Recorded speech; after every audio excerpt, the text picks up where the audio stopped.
entre Trump e Zelensky. Isso é algo premente tanto no debate entre Estados Unidos e Europa. Afinal de contas, esse é um conflito que muito preocupa os parceiros europeus dos Estados Unidos, mas também algo que permeou amplamente as eleições na Alemanha. Agora, depois de conversas com Vladimir Putin e Zelensky por telefone e mesmo um encontro entre negociadores americanos e negociadores russos na Arábia Saudita, há novos desdobramentos quanto a um acordo de paz ou um eventual acordo de paz ou progresso rumo a isso na Ucrânia. A situação é uma na qual o presidente americano Donald Trump deve encontrar Zelensky, o presidente ucraniano, na sexta-feira. E o que está na pauta, bom, muito bem, aquilo que já vinha sido cogitado e especulado pelo presidente americano e por interlocutores há algum tempo. O mapa que vocês verão agora ao meu lado traz à tona os minerais e terras raras da Ucrânia. Esses são recursos essenciais para a vida moderna, que estão desde dos nossos telefones celulares, até micro-ondas, até caças de combate. São minerais essenciais para a longa manutenção. Bom, parece que não temos mais as imagens. Assim que a gente tiver, peço que a produção coloque de volta na tela. Seja como for, esses são minerais essenciais para tudo na nossa vida moderna. O que acontece é que a Ucrânia detém parte deles e os Estados Unidos, infelizmente para os Estados Unidos, detêm muito poucos. Esses minerais alojam-se cerca de 44% deles na China, cerca de 17% no Vietnã, cerca de 17% no Brasil. E quando eu falei sobre esse assunto anteriormente, todo mundo vai lembrar do nióbio, que era tão discutido em 2018, naquela eleição, quando Jair Bolsonaro falou a respeito do assunto. O nióbio é um mineral de terras raras que está quase inteiramente no Brasil. 97% desse mineral de terras raras, o nióbio, está aqui no Brasil, que quando a gente pega são cerca de 17 elementos da tabela periódica, né? Quando você pega todos os minerais de terras raras, o Brasil detém cerca de 17%. Os Estados Unidos têm um problema de longa data com minerais de terras raras. O país precisa desesperadamente deles. São algo necessário tanto para a indústria quanto para as forças armadas, mas dependem precisamente da China, seu principal rival estratégico, para consegui-los. Parece que um acordo onde Trump conseguiria minerar terras raras na Ucrânia seria uma solução que beneficiaria os Estados Unidos. Ele diz que isso também é para recuperar o investimento. Ele fala, Trump alega, pelo menos, que os Estados Unidos gastaram mais de 300 bilhões de dólares, com B de bola, na Ucrânia, enquanto a Europa teria gasto muito menos que isso. Trump fala de cerca de 100 bilhões. Os números, segundo outras fontes, não são exatamente precisos, com a Europa gastando um pouco mais que isso e os Estados Unidos consideravelmente menos do que Trump anuncia. Entretanto, o que vale destacar é que ele busca uma forma de o pagador de impostos americano receber de volta aquilo que foi cedido à Ucrânia, e ele vê esses minerais de terras raras como uma forma de avançar isso. Para Zelensky, ele terá a oportunidade de conversar com Trump pessoalmente antes de Putin. Ele que não ficou nada contente com o encontro entre oficiais americanos e russos sem envolver a Ucrânia anteriormente na Arábia Saudita. Não se sabe exatamente quais são os detalhes do plano, algo que é bem notado nas matérias a respeito do assunto nos Estados Unidos, onde muita gente fala que, sem detalhes, eles vão se encontrar para discutir isso. Trump também discute ainda uma série de possibilidades, mas, segundo ele, agora pelo menos há um caminho para a paz. Ele disse hoje mais cedo, você pode assistir a coletiva, a gente fez a tradução simultânea mais cedo no canal. Ele falou que, se não fosse por ele acha que a Rússia seguiria o caminho todo, seguiria lutando até conseguir mais e mais e mais da Ucrânia, e que, enquanto é difícil que haja a devolução de territórios segundo fronteiras anteriores, seja 2022 ou 2014, pelo menos agora há um caminho para a paz. Esse é o argumento do presidente americano.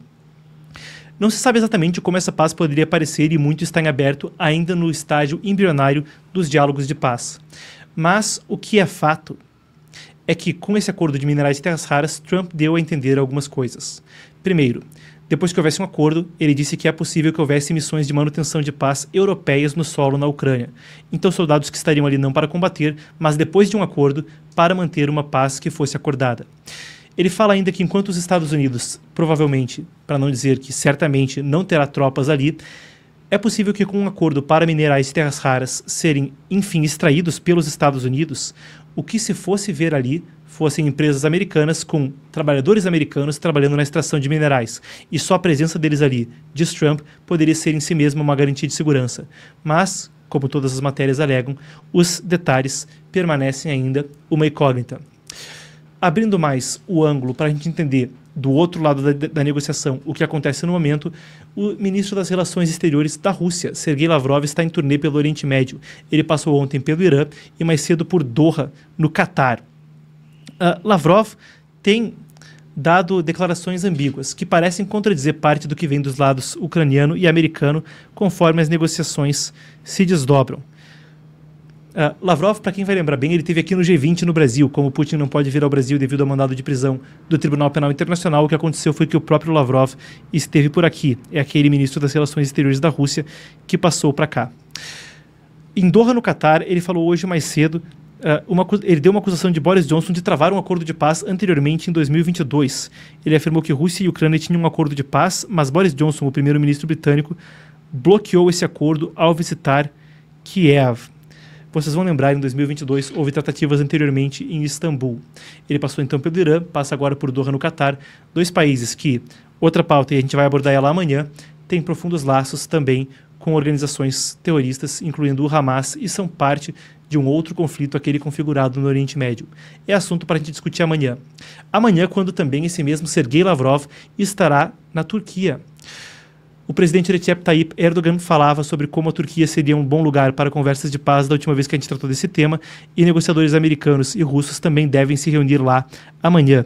Nós temos as mesmas imagens de Lavrov, vocês veem então Lavrov mais cedo falando em Doha, no Catar, ou melhor, aí já na Turquia, a gente vê a bandeira turca ao fundo. Então, já na Turquia, falando a respeito do caso de Boris Johnson e sobre como um acordo anterior foi travado. Os sinais são muito misturados e há muita hesitação quando se fala de seguir adiante. Não se sabe como um acordo atenderia a todas as partes e Trump parece trilhar um equilíbrio delicado, também muito criticado por supostamente estar rendendo a Ucrânia, críticas que vêm de alguns democratas nos Estados Unidos e mesmo de uma pequena parcela de apoio republicano, de que as negociações não estariam sendo conduzidas de forma adequada. A gente aguarda os próximos desdobramentos, mas essa é a atualização, e esse é o acordo então por terras raras, que parece ser o caso, vai prosseguir. Deve ser assinado na sexta-feira nos Estados Unidos, e a gente vê aqui esse mapa que mostra os minerais terras raras na Ucrânia. Ele está em inglês ali com Kyiv, ao invés de Kiev, foi compilado pelo NZZ, ou melhor, esse não pelo NZZ, pela Radio Free Europe, a Rádio Europa Livre com dados oficiais do próprio governo ucraniano. Vale a pena ressaltar para o público que há questionamentos quanto a se esses minerais estão mesmo lá, em que escala são adquiríveis e quais seriam os processos e quanto custaria executá-los para extraí-los. Afinal de contas, muito dessas pesquisas geológicas datam lá atrás da era soviética. Mas é parte do que a gente deve ver o tão não detalhado acordo entre Zelensky e Trump tratar na sexta-feira. A gente segue acompanhando os desdobramentos do caso e a gente aguarda vocês então também amanhã